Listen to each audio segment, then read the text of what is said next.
होशेय अध्याय 6। आस आम्भे माने सदाप्रभुंको निकटकू फेरी जाऊ, कारण से विदीर्ण करियछंती ओ से आम्भमानंकु सुस्थ करिवे। से प्रहार करियछंती ओ से आम्भमानंको क्षत बांधिबे। 2 दिन उतारे से आम्भमानंकु संजीवित करिवे। तृतीय दिनरे से आम्भमानंकु उठाइबे ओ आम्भेमाने ताहांको छामुरे बंचिबु। पुणी आम्भेमाने ज्ञात हेउ, सदाप्रभुंकु ज्ञात हेबा पई ताहांको पश्चात गमन करू। ताहांकर उदय अरुणोदयर तुल्य निश्चित। आउ से आम्भमानंको निकटकू वृष्टितुल्य, भूमिसेचनकारी शेष वृष्टितुल्य आसिबे। हे इफ्राइम, आम्भे तुम्भ प्रति कौन करिबा? हे जिहुदा, आम्भे तुम्भ प्रति कौन करिबा? कारण तुम्भमानंकर धर्म प्रातकालीन मेघतुल्य ओ प्रत्युषरे अंतर्हित हेबा काकर तुल्य। एथिपाई आम्भे भविष्यत वक्तागण द्वारा सेमानंकु छेदन करियछु।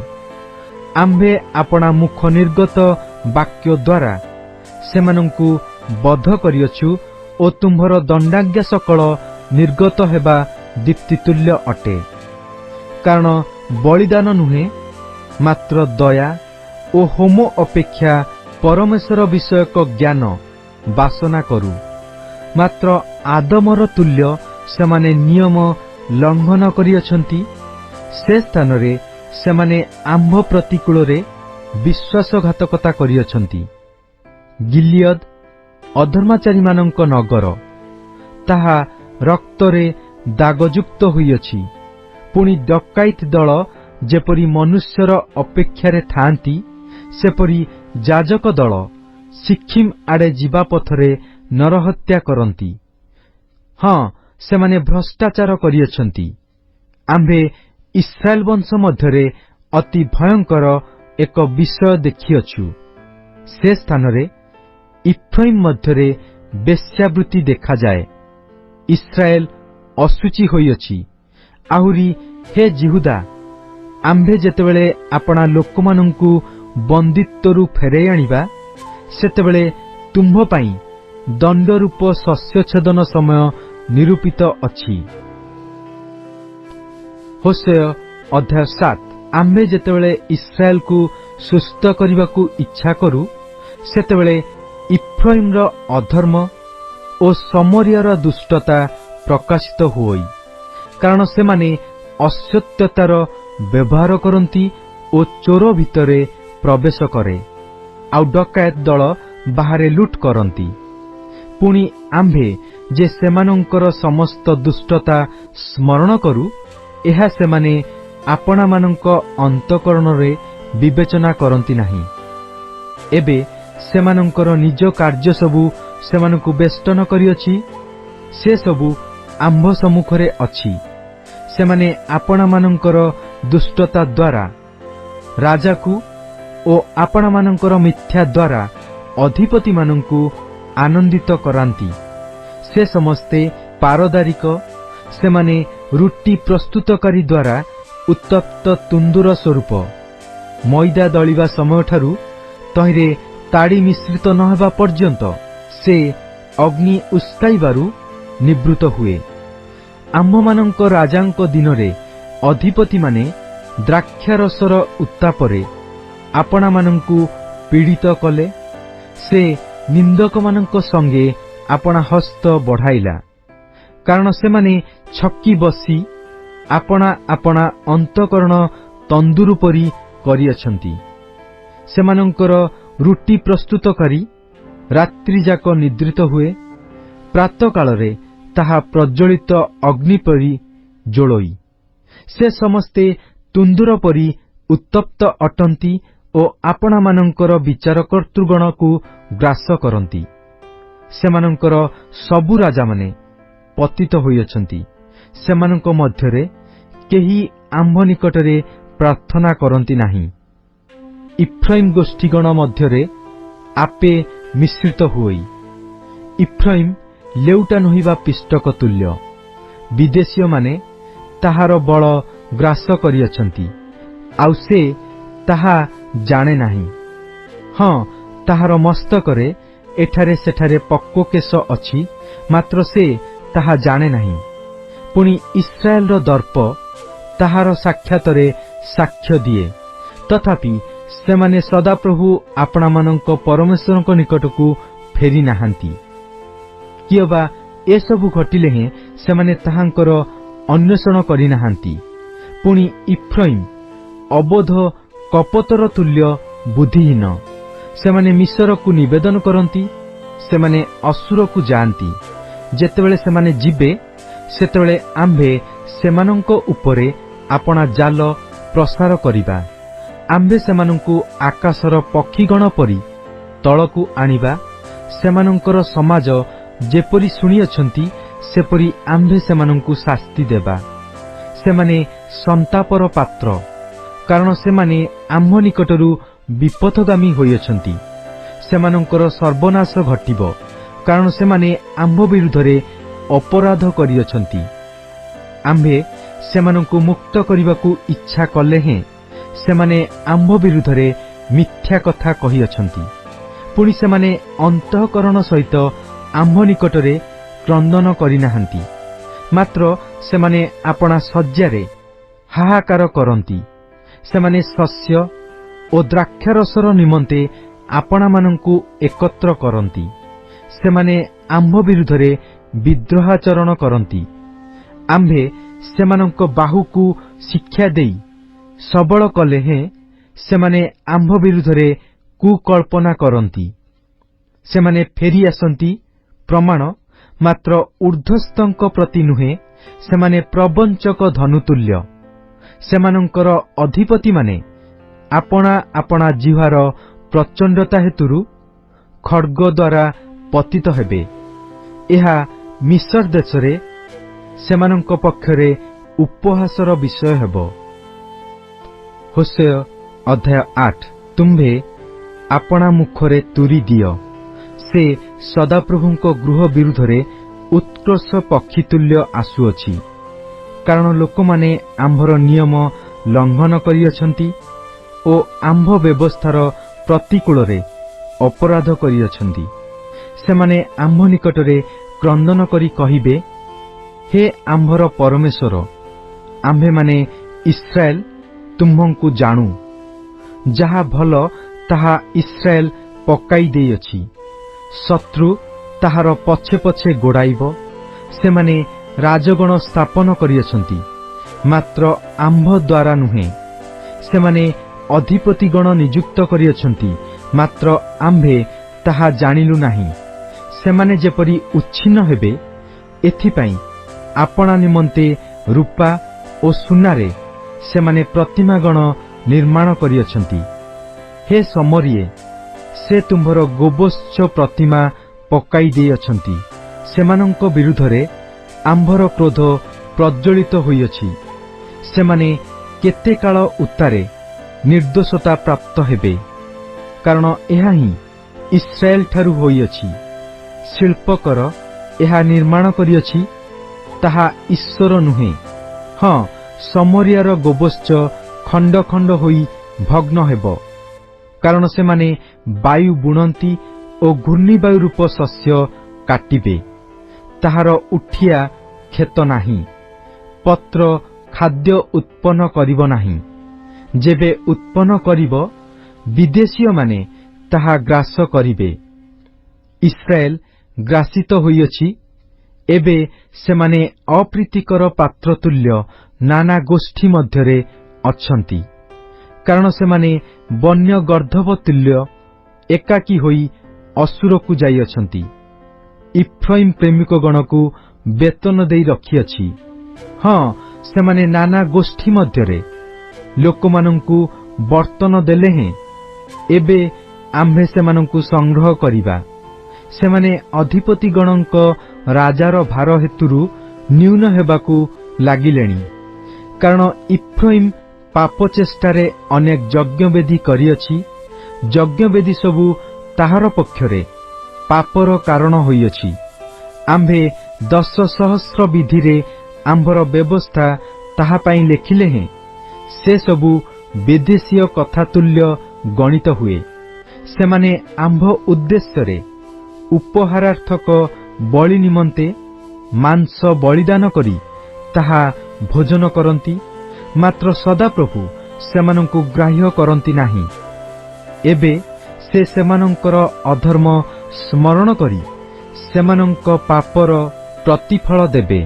ସେମାନେ ପୁନର୍ବାର ମିଶରକୁ ଫେରିଯିବେ, କାରଣ ଇସ୍ରାଏଲ ଆପଣା ସୃଷ୍ଟିକର୍ତ୍ତାଙ୍କୁ ପାଶୋରିଅଛି ଓ ନାନା ଅଟ୍ଟାଳିକା ନିର୍ମାଣ କରିଅଛି ଓ ଜିହୁଦା ଅନେକ ପ୍ରାଚୀର ବେଷ୍ଟିତ ନଗର ପ୍ରସ୍ତୁତ କରିଅଛି। ମାତ୍ର ଆମ୍ଭେ ତାହାର ନଗର ସକଳର ଉପରେ ଅଗ୍ନି ନିକ୍ଷେପ କରିବା ଓ ତାହା ତହିଁର ଦୁର୍ଗ ସକଳ ଗ୍ରାସ କରିବ। ହୋସେୟ ଅଧ୍ୟାୟ 9।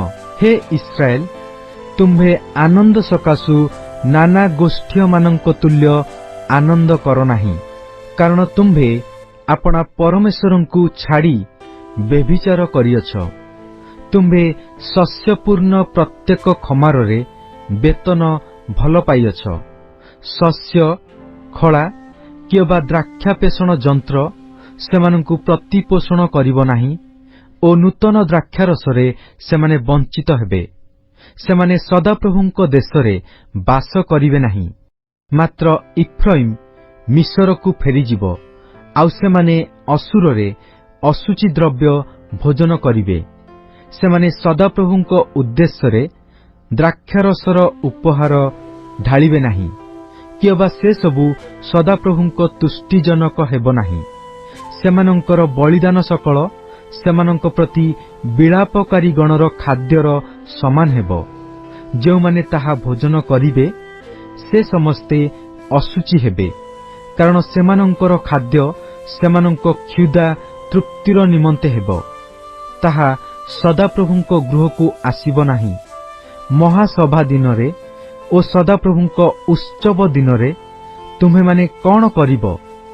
କାରଣ ଦେଖ, ସେମାନେ ଧ୍ୱଂସ ସ୍ଥାନରୁ ଯାଇଅଛନ୍ତି, ତଥାପି ମିଶର ସେମାନଙ୍କୁ ଏକତ୍ର କରିବ।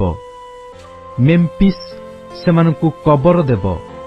ସେମାନଙ୍କର ରୂପାର ମନୋହର ପଦାର୍ଥ ସବୁ ବିଛୁଆତି ଗଛର ଅଧିକାର ହେବ। ସେମାନଙ୍କ ତମ୍ବୁ ସବୁରେ କଣ୍ଟକ ବୃକ୍ଷ ଉତ୍ପନ୍ନ ହେବ। ପ୍ରତିଫଳର ଦିନ ଉପସ୍ଥିତ, ଦଣ୍ଡର ଦିନ ଉପସ୍ଥିତ। ଇସ୍ରାଏଲ ଏହା ଜାଣିବ। ଭବିଷ୍ୟତ ବକ୍ତା ନିର୍ବୋଧ ଆତ୍ମାପ୍ରାପ୍ତ ଲୋକ ଉନ୍ନତ, କାରଣ ତୁମ୍ଭର ଅଧର୍ମ ବହୁଳ ଓ ଶତ୍ରୁତା ଭାବ ବଡ଼। ଇଫ୍ରାଇମ୍ ମୋ ପରମେଶ୍ୱରଙ୍କ ସହିତ ପ୍ରହରୀ ଥିଲା। ଭବିଷ୍ୟତ ବକ୍ତାଙ୍କର ସକଳ ପଥରେ ବ୍ୟାଧର ଫାନ୍ଦ ଓ ତାହାର ପରମେଶ୍ୱରଙ୍କ ଗୃହରେ ଶତ୍ରୁତା ଭାବ ଅଛି। ଗିବିଆର ସମୟରେ ଯେପରି ସେମାନେ ଆପଣାମାନଙ୍କୁ ସେପରି ଅତିଶୟ ଭ୍ରଷ୍ଟ କରିଅଛନ୍ତି। ସେ ସେମାନଙ୍କର ଅଧର୍ମ ସ୍ମରଣ କରି ସେମାନଙ୍କ ପାପ ସକଳର ପ୍ରତିଫଳ ଦେବେ। ଆମ୍ଭେ ଦ୍ରାକ୍ଷା ଫଳର ନ୍ୟାୟ ଇସ୍ରାଏଲକୁ ପ୍ରାନ୍ତରରେ ପାଇଲୁ। ଆମ୍ଭେ ଡିମ୍ବୁରି ବୃକ୍ଷର ପ୍ରଥମକାଳୀନ ଆଦ୍ୟପକ୍ଷ ଫଳର ନ୍ୟାୟ ତୁମ୍ଭର ପିତୃପୁରୁଷଗଣକୁ ଦେଖିଲୁ। ମାତ୍ର ସେମାନେ ବାଲ୍ ପିଓର ନିକଟକୁ ଆସି ସେହି ଲଜ୍ଜାସ୍ପଦର ଉଦ୍ଦେଶ୍ୟରେ ଆପଣାମାନଙ୍କୁ ପ୍ରତିଷ୍ଠା କଲେ ଓ ଯାହାକୁ ସେମାନେ ପ୍ରେମ କଲେ ତାହାରି ତୁଲ୍ୟ ଘୃଣାଯୋଗ୍ୟ ହେଲେ। ଇଫ୍ରାଇମ୍ର ଗୌରବ ପକ୍ଷୀ ପରି ଉଡ଼ିଯିବ। ତାହାର କୌଣସି ଜନ୍ମ, ଗର୍ଭ କିମ୍ବା ଗର୍ଭଧାରଣ ନହିବ। ଯଦ୍ୟପି ସେମାନେ ସନ୍ତାନଗଣକୁ ପ୍ରତିପାଳନ କରିବେ, ତଥାପି ଆମ୍ଭେ ସେମାନଙ୍କୁ ନିଃସନ୍ତାନ କରିବା। ତହିଁରେ ଜଣେ ମନୁଷ୍ୟ ହିଁ ସେଠାରେ ରହିବ ନାହିଁ। ହଁ, ଆମ୍ଭେ ସେମାନଙ୍କୁ ଯେତେବେଳେ ପରିତ୍ୟାଗ କରିବା, ସେତେବେଳେ ସେମାନଙ୍କର ସନ୍ତାପ ହେବ। ଆମ୍ଭେ ସ୍ୱରକୁ ଯେପରି ଦେଖିଅଛୁ, ଇଫ୍ରାଇମ୍ ସେପରି ମନୋହର ସ୍ଥାନରେ ରୋପିତ ହୋଇଅଛି। ମାତ୍ର ଇଫ୍ରାଇମ୍ ଆପଣା ସନ୍ତାନଗଣକୁ ହତ୍ୟାକାରୀର ନିକଟକୁ ବାହାର କରି ଆଣିବ। ହେ ସଦାପ୍ରଭୁ, ସେମାନଙ୍କୁ ଦିଅ। ତୁମ୍ଭେ ସେମାନଙ୍କୁ କଣ ଦେବ? ସେମାନଙ୍କୁ ଗର୍ଭସ୍ରାବ ଉଦର ଓ ଶୁଷ୍କ ସ୍ତନ ଦିଅ। ସେମାନଙ୍କର ଦୁଷ୍ଟତା ସକଳ ଗିଲଗଲରେ ଅଛି, କାରଣ ସେଠାରେ ଆମ୍ଭେ ସେମାନଙ୍କୁ ଘୃଣା କଲୁ। ଆମ୍ଭେ ସେମାନଙ୍କ କ୍ରିୟାର ଦୁଷ୍ଟତା ସକାଶୁ ସେମାନଙ୍କୁ ଆମ୍ଭ ଗୃହରୁ ତଡ଼ିଦେବା।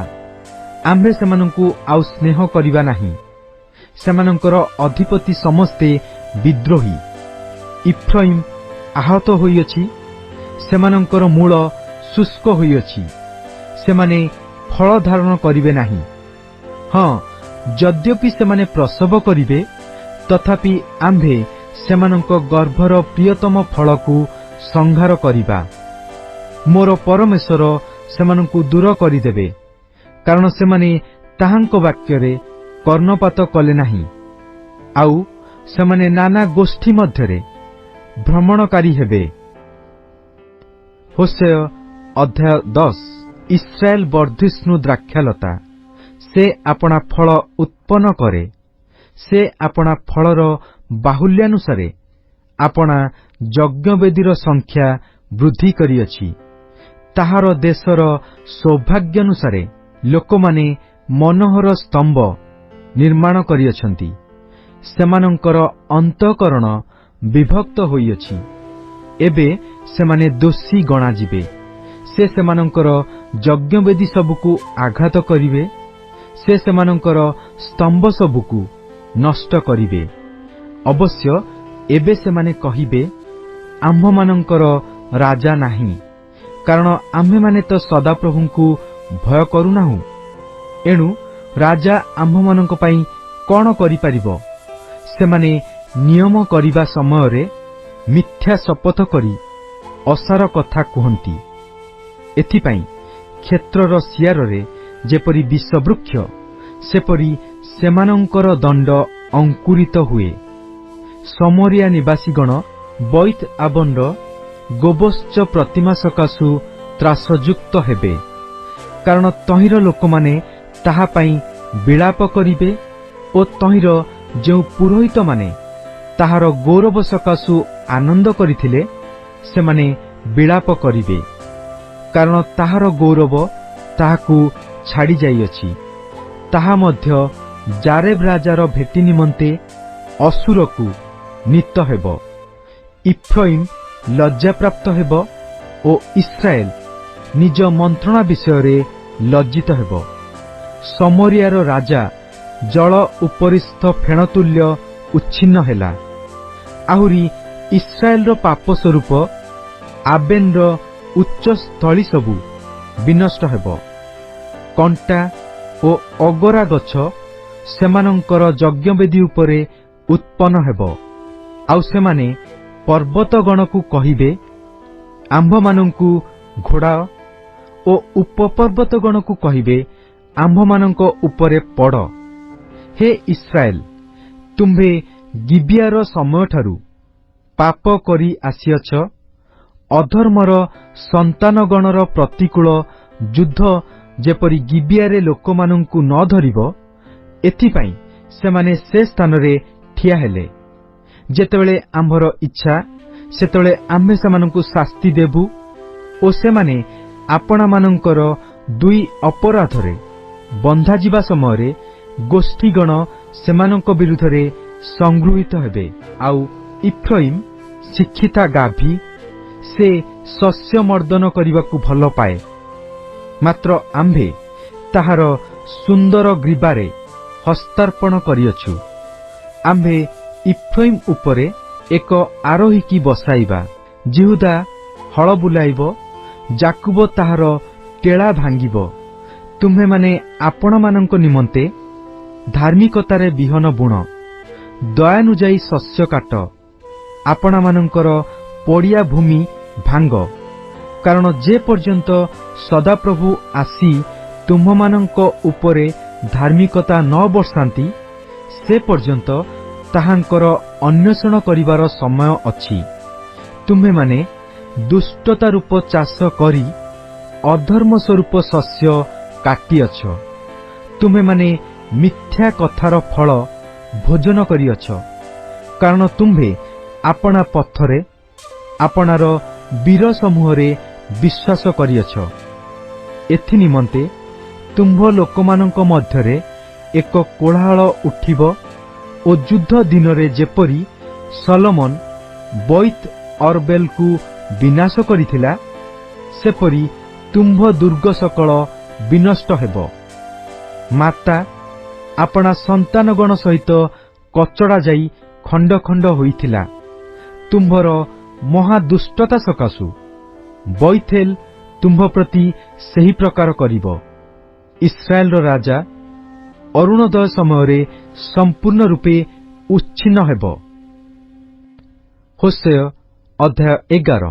ଇସ୍ରାଏଲର ବାଲ୍ୟକାଳରେ ଆମ୍ଭେ ତାହାକୁ ସ୍ନେହ କଲୁ ଓ ଆମ୍ଭ ପୁତ୍ରକୁ ମିଶରରୁ ଡାକିଲୁ। ସେମାନେ ଯେତେ ସେମାନଙ୍କୁ ଡାକିଲେ, ସେତେ ସେମାନେ ସେମାନଙ୍କଠାରୁ ଦୂରକୁ ଗଲେ। ସେମାନେ ବାଲ୍ ଦେବଗଣ ଉଦ୍ଦେଶ୍ୟରେ ବଳିଦାନ କଲେ ଓ ଖୋଦିତ ପ୍ରତିମାଗଣ ଉଦ୍ଦେଶ୍ୟରେ ଧୂପ ଜଳାଇଲେ। ତଥାପି ଆମ୍ଭେ ଇଫ୍ରାଇମକୁ ଚାଲିବା ପାଇଁ ଶିଖାଇଲୁ। ଆମ୍ଭେ ସେମାନଙ୍କୁ ଆପଣା ବାହୁରେ ବହିଲୁ। ମାତ୍ର ଆମ୍ଭେ ଯେ ସେମାନଙ୍କୁ ସୁସ୍ଥ କଲୁ, ଏହା ସେମାନେ ଜାଣିଲେ ନାହିଁ। ଆମ୍ଭେ ମନୁଷ୍ୟର ବନ୍ଧନୀ ଅର୍ଥାତ୍ ପ୍ରେମ ରଜ୍ଜୁ ଦ୍ୱାରା ସେମାନଙ୍କୁ ଆକର୍ଷଣ କଲୁ ଓ ଆମ୍ଭେ ସେମାନଙ୍କ କଳପାଟିରୁ ଜୁଆଳି ଉଠାଇ ନେବା ଲୋକତୁଲ୍ୟ ହେଲୁ ଓ ଆମ୍ଭେ ସେମାନଙ୍କ ଆଗରେ ଖାଦ୍ୟ ରଖିଲୁ। ସେ ମିଶର ଦେଶକୁ ଫେରିଯିବ ନାହିଁ, ମାତ୍ର ଅସୁରୀୟ ତାହାର ରାଜା ହେବ, କାରଣ ସେ ଫେରିଆସିବାକୁ ଅସମତ ହେଲା। ପୁଣି ସେମାନଙ୍କର ନିଜ ମନ୍ତ୍ରଣା ସକାଶୁ ସେମାନଙ୍କ ନଗର ସକଳର ଉପରେ ଖଡ୍ଗ ପଡ଼ିବ, ତାହାର ଅର୍ଗଳ ସକଳକୁ ସଂହାର କରିବ ଓ ସେମାନଙ୍କୁ ଗ୍ରାସ କରିବ। ଆମ୍ଭର ଲୋକମାନଙ୍କର ଆମ୍ଭଠାରୁ ବିମୁଖ ହେବାର ପ୍ରବୃତ୍ତି ଅଛି। ଲୋକମାନେ ଊର୍ଦ୍ଧ୍ୱସ୍ତଙ୍କ ନିକଟକୁ ଆସିବା ପାଇଁ ସେମାନଙ୍କୁ ଡାକିଲେ ହେଁ କେହି ତାହାଙ୍କର ପ୍ରଶଂସା କରେ ନାହିଁ। ହେ ଇଫ୍ରାଇମ୍, ଆମ୍ଭେ କି ରୂପେ ତୁମ୍ଭକୁ ତ୍ୟାଗ କରିବା? ହେ ଇସ୍ରାଏଲ, ଆମ୍ଭେ କି ରୂପେ ତୁମ୍ଭକୁ ସମର୍ପି ଦେବା? ଆମ୍ଭେ କି ରୂପେ ତୁମ୍ଭକୁ ଅଦ୍ମାର ତୁଲ୍ୟ କରିବା? ଆମ୍ଭେ କି ରୂପେ ତୁମ୍ଭକୁ ଶବଇନ୍ଦ୍ର ତୁଲ୍ୟ ରଖିବା?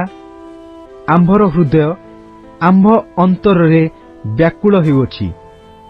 ଆମ୍ଭର ବିବିଧ ସ୍ନେହ ଏକତ୍ର ପ୍ରଜ୍ୱଳିତ ହେଉଅଛି। ଆମ୍ଭେ ଆପଣା କ୍ରୋଧର ପ୍ରଚଣ୍ଡତା ସଫଳ କରିବା ନାହିଁ। ଆମ୍ଭେ ଇଫ୍ରାଇମକୁ ବିନାଶ କରିବା ପାଇଁ ଫେରିବା ନାହିଁ, କାରଣ ଆମ୍ଭେ ପରମେଶ୍ୱର ଅଟୁ, ମନୁଷ୍ୟ ନୋହୁଁ। ଆମ୍ଭେ ତୁମ୍ଭର ମଧ୍ୟବର୍ତ୍ତୀ ଧର୍ମସ୍ୱରୂପ ଅଟୁ। ଆମ୍ଭେ ନଗର ମଧ୍ୟରେ ପ୍ରବେଶ କରିବା ନାହିଁ। ସେମାନେ ସଦାପ୍ରଭୁଙ୍କର ପଶ୍ଚାତଗମନ କରିବେ। ସେ ସିଂହତୁଲ୍ୟ ଗର୍ଜନ କରିବେ। ଆଉ ସେ ଗର୍ଜନ କଲେ ପଶ୍ଚିମ ଦିଗରୁ ସନ୍ତାନମାନେ ଥର ଥର ହୋଇ ଆସିବେ। ସେମାନେ ପକ୍ଷୀ ପରି ମିଶରରୁ ଓ କପୋତ ପରି ଅସୁର ଦେଶରୁ ଥର ଥର ହୋଇ ଆସିବେ। ପୁଣି ଆମ୍ଭେ ସେମାନଙ୍କୁ ସେମାନଙ୍କ ଗୃହରେ ବାସ କରାଇବା। ଏହା ପ୍ରଭୁ ସଦାପ୍ରଭୁ କହନ୍ତି। ଇଫ୍ରାଇମ୍ ମିଥ୍ୟା କଥାରେ ଓ ଇସ୍ରାଏଲ ବଂଶ ପ୍ରବଞ୍ଚନାରେ ଆମ୍ଭକୁ ଘେରୁଅଛନ୍ତି। ମାତ୍ର ଜିହୁଦା ଏବେ ହେଁ ପରମେଶ୍ୱରଙ୍କ ସହିତ କର୍ତ୍ତୃତ୍ୱ କରୁଅଛି ଓ ଧର୍ମସ୍ୱରୂପଙ୍କ ସହିତ ବିଶ୍ୱସ୍ତ ହୋଇ ରହିଅଛି। ହୋଶେୟ ଅଧ୍ୟାୟ 12। ଇଫ୍ରାଇମ୍ ବାୟୁ ଭୋଜନ କରେ ଓ ପୂର୍ବୀୟ ବାୟୁର ପଛେ ପଛେ ଗମନ କରେ। ସେ ସର୍ବଦା ମିଥ୍ୟା କଥା ଓ ଉପଦ୍ରବ ବୃଦ୍ଧି କରେ ଓ ସେମାନେ ଅସୁରର ସହିତ ନିୟମ କରନ୍ତି ଓ ମିଶରକୁ ତୈଳ ବହାଯାଏ। ଆହୁରି ସଦାପ୍ରଭୁଙ୍କ ଓ ଜିହୁଦା ମଧ୍ୟରେ ବିବାଦ ଅଛି। ସେ ଯାକୁବକୁ ତାହାର ଆଚରଣ ଅନୁଯାୟୀ ଦଣ୍ଡ ଦେବେ। ତାହାର କ୍ରିୟାନୁସାରେ ସେ ତାହାକୁ ପ୍ରତିଫଳ ଦେବେ। ଗର୍ଭରେ ସେ ଆପଣା ଭ୍ରାତାର ପାଦମୂଳ ଧରିଲା ଓ ବୟପ୍ରାପ୍ତ ସମୟରେ ସେ ପରମେଶ୍ୱରଙ୍କ ସହିତ ଯୁଦ୍ଧ କଲା। ହଁ, ସେ ଦୂତ ଉପରେ ବଳବାନ ହୋଇ ଜୟ କଲା। ସେ କ୍ରନ୍ଦନ କରି ତାହାଙ୍କ ନିକଟରେ ବିନତି କଲା। ସେ ବୈଥେଲରେ ତାହାଙ୍କ ଉଦ୍ଦେଶ୍ୟ ପାଇଲା, ଆଉ ସେଠାରେ ସେ ଆମ୍ଭମାନଙ୍କ ସହିତ କଥା କହିଲେ। ସେହି ସଦାପ୍ରଭୁ ସୈନ୍ୟାଧିପତି ପରମେଶ୍ୱର, ସଦାପ୍ରଭୁ ତାହାଙ୍କର ସ୍ମରଣୀୟ ନାମ। ଏ ନିମନ୍ତେ ତୁମ୍ଭେ ଆପଣା ପରମେଶ୍ୱରଙ୍କ ନିକଟକୁ ଫେର, ଦୟା ଓ ନ୍ୟାୟ ବିଚାର ପାଳନ କର ଓ ସର୍ବଦା ତୁମ୍ଭ ପରମେଶ୍ୱରଙ୍କ ଅପେକ୍ଷାରେ ଥାଅ। ସେ ଜଣେ ବ୍ୟବସାୟୀ ଅଟେ, ତାହାର ହସ୍ତରେ ଛଳନାର ନିକ୍ତି ଅଛି। ସେ ଉପଦ୍ରବ କରିବାକୁ ଭଲ ପାଏ। ପୁଣି ଇଫ୍ରାଇମ୍ କହିଲା, ନିଶ୍ଚୟ ମୁଁ ଧନୀ ହୋଇଅଛି, ମୁଁ ସମ୍ପତ୍ତି ପାଇଅଛି। ମୋର ସବୁ ପରିଶ୍ରମରେ ସେମାନେ ପାପଯୁକ୍ତ କୌଣସି ଅଧର୍ମ ମୋଠାରେ ପାଇବେ ନାହିଁ। ମାତ୍ର ମିଶର ଦେଶଠାରୁ ଆମ୍ଭେ ସଦାପ୍ରଭୁ ତୁମ୍ଭର ପରମେଶ୍ୱର ଅଟୁ। ଆମ୍ଭେ ମହାପର୍ବ ଦିନର ନ୍ୟାୟ ତୁମ୍ଭକୁ ପୁନର୍ବାର ତମ୍ବୁରେ ବାସ କରାଇବା। ଆହୁରି ଆମ୍ଭେ ଭବିଷ୍ୟତ ବକ୍ତାଗଣ ନିକଟରେ କଥା କହିଅଛୁ ଓ ଆମ୍ଭେ ନାନା ଦର୍ଶନର ବୃଦ୍ଧି କରିଅଛୁ। ଆଉ ଭବିଷ୍ୟତ ବକ୍ତାଗଣ ଦ୍ୱାରା ଦୃଷ୍ଟାନ୍ତ କଥା ବ୍ୟବହାର କରିଅଛୁ। ଗିଲିୟଦ କି ଅଧର୍ମମୟ? ସେମାନେ ସର୍ବୋତ୍ତ ଭାବେ ଅସାର। ଗିଲଗଲରେ ସେମାନେ ବୃକ୍ଷ ବଳିଦାନ କରନ୍ତି। ହଁ, କ୍ଷେତ୍ରସ୍ଥ ସିଆରର ଢିପି ପରି ସେମାନଙ୍କର ଯଜ୍ଞବେଦୀ ଅଛି। ପୁଣି ଯାକୁବ ଅରାମର ଦେଶକୁ ପଳାଇଗଲା ଓ ଇସ୍ରାଏଲ ଭାର୍ଯ୍ୟାର ନିମନ୍ତେ ଦାସ୍ୟକର୍ମ କଲା ଓ ଭାର୍ଯ୍ୟା ନିମନ୍ତେ ମେଷ ଚରାଇଲା। ସଦାପ୍ରଭୁ ଏକ ଜଣ ଭବିଷ୍ୟତ ବକ୍ତା ଦ୍ୱାରା ଇସ୍ରାଏଲକୁ ମିଶରରୁ ବାହାର କରି ଆଣିଲେ ଓ ଏକ ଜଣ ଭବିଷ୍ୟତ ବକ୍ତା ଦ୍ୱାରା ସେ ରକ୍ଷିତ ହେଲା। ଇଫ୍ରାଇମ୍ ଅତିଶୟ ବିରକ୍ତ କରାଇଅଛି। ଏଥିପାଇଁ ତାହାର ରକ୍ତର ଦୋଷ ତାହା ଉପରେ ରହିବ ଓ ତାହାର ପ୍ରଭୁ ତାହା ଉପରେ ତାହାର ଅପମାନ ବର୍ତ୍ତାଇବେ।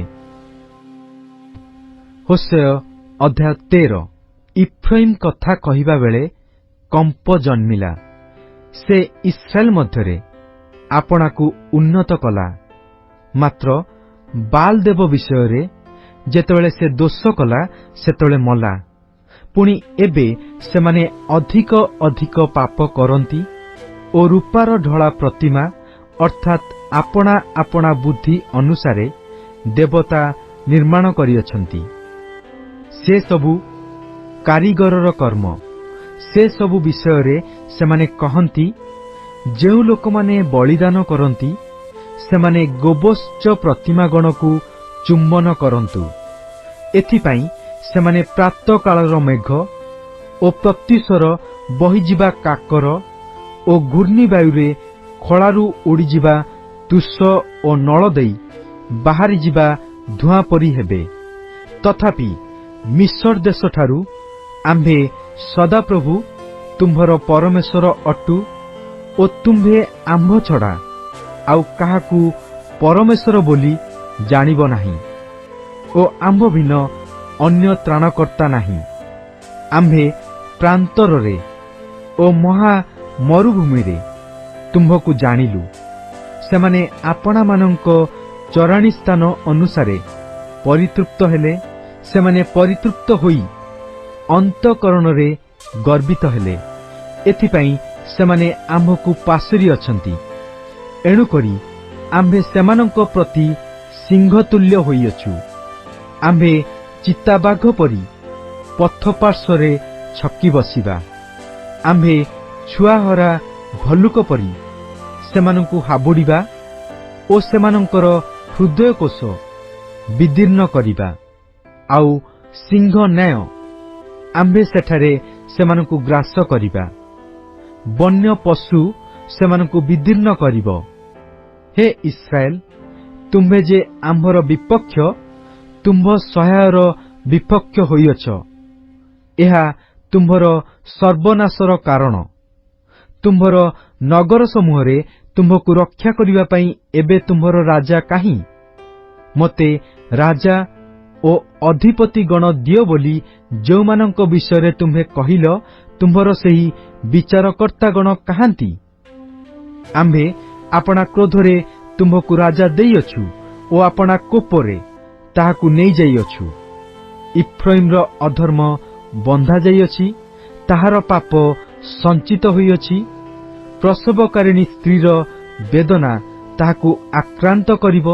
ସେ ଅଜ୍ଞାନ ଶିଶୁ, କାରଣ ଶିଶୁମାନଙ୍କର ପ୍ରସବ ଦ୍ୱାରରେ ତାହାର ବିଳମ୍ବ କରି ରହିବାର ଉଚିତ ନୁହେଁ।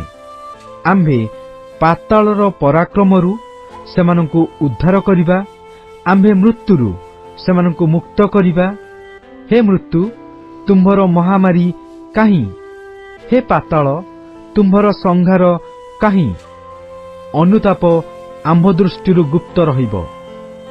ଯଦ୍ୟପି ସେ ଆପଣା ଭ୍ରାତୃଗଣ ମଧ୍ୟରେ ଫଳବାନ ହୁଏ, ତଥାପି ପୂର୍ବୀୟ ବାୟୁ ସଦାପ୍ରଭୁଙ୍କର ଶ୍ୱାସ ପ୍ରାନ୍ତରରୁ ଆସିବ। ତହିଁରେ ତାହାର ନିର୍ଝର ଶୁଷ୍କ ହେବ ଓ ତାହାର ଜଳାକାର ଶୁଖିଯିବ। ସେ ତାହାର ଯାବତୀୟ ମନୋହର ପାତ୍ରର ଭଣ୍ଡାର ଲୁଟ କରିବେ। ସମରିଆ ଆପଣା ଦୋଷର ଫଳ ଭୋଗ କରିବ, କାରଣ ସେ ଆପଣା ପରମେଶ୍ୱରଙ୍କର ବିଦ୍ରୋହାଚରଣ କରିଅଛି। ସେମାନେ ଖଡ୍ଗରେ ପତିତ ହେବେ, ସେମାନଙ୍କର ଶିଶୁମାନେ କଚଡ଼ା ଯାଇ ଖଣ୍ଡ ଖଣ୍ଡ ହେବେ, ସେମାନଙ୍କର ଗର୍ଭବତୀ ସ୍ତ୍ରୀମାନେ ଚିରାଯିବେ। ହୋଶେୟ ଅଧ୍ୟାୟ 14।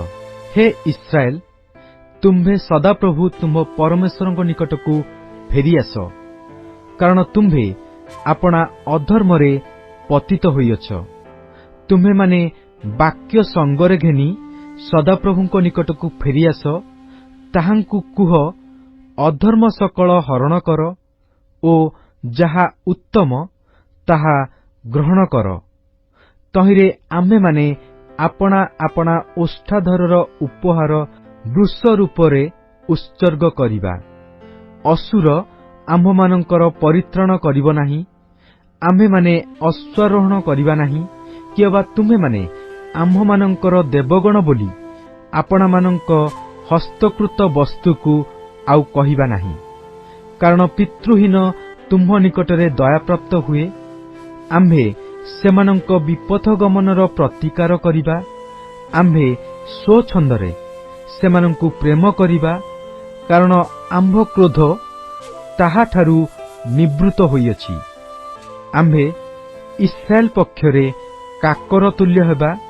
ସେ ଶୋଷଣ ପୁଷ୍ପ ତୁଲ୍ୟ ଫୁଟିବ ଓ ଲିବାନନର ତୁଲ୍ୟ ମୂଳ ବାନ୍ଧିବ। ତାହାର ଶାଖା ସବୁ ବିସ୍ତାରିତ ହେବ ଓ ତାହାର ଶୋଭା ଜିତବୃକ୍ଷ ତୁଲ୍ୟ ଓ ତାହାର ସୁବାସ ଲିବାନନ ପରି ହେବ। ତାହାର ଛାୟା ତଳେ ବାସକାରୀମାନେ ଫେରିଆସିବେ। ସେମାନେ ଶସ୍ୟ ପରି ସଞ୍ଜୀବିତ ହେବେ ଓ ଦ୍ରାକ୍ଷାଲତା ପରି ପ୍ରସ୍ଫୁଟିତ ହେବେ। ତହିଁର ସୁବାସ ଲିବାନନର ଦ୍ରାକ୍ଷାରସ ତୁଲ୍ୟ ହେବ। ଇଫ୍ରାଇମ କହିବ, ପ୍ରତିମା ଗଣରେ ମୋର ଆଉ କି କାର୍ଯ୍ୟ? ଆମ୍ଭେ ଉତ୍ତର ଦେଇଅଛୁ ଓ ତାହା ବିଷୟରେ ମନୋଯୋଗ କରିବା। ଆମ୍ଭେ ସତେଜ ଦେବଦାରୁ ବୃକ୍ଷ ତୁଲ୍ୟ। ଆମ୍ଭଠାରୁ ତୁମ୍ଭର ଫଳ ପ୍ରାପ୍ତି ହୁଏ। ଜ୍ଞାନବାନ କିଏ? ସେ ଏହି ସବୁ ବିଷୟ ବୁଝିବ। ବୁଦ୍ଧିମାନ କିଏ? ସେ ଏହି ସବୁ ଜାଣିବ। କାରଣ ସଦାପ୍ରଭୁଙ୍କର ପଥ ସକଳ ସରଳ। ଧାର୍ମିକମାନେ ତହିଁରେ ଗମନ କରିବେ, ମାତ୍ର ଆଜ୍ଞା ଲଙ୍ଘନକାରୀମାନେ ତହିଁ ମଧ୍ୟରେ ପତିତ ହେବେ।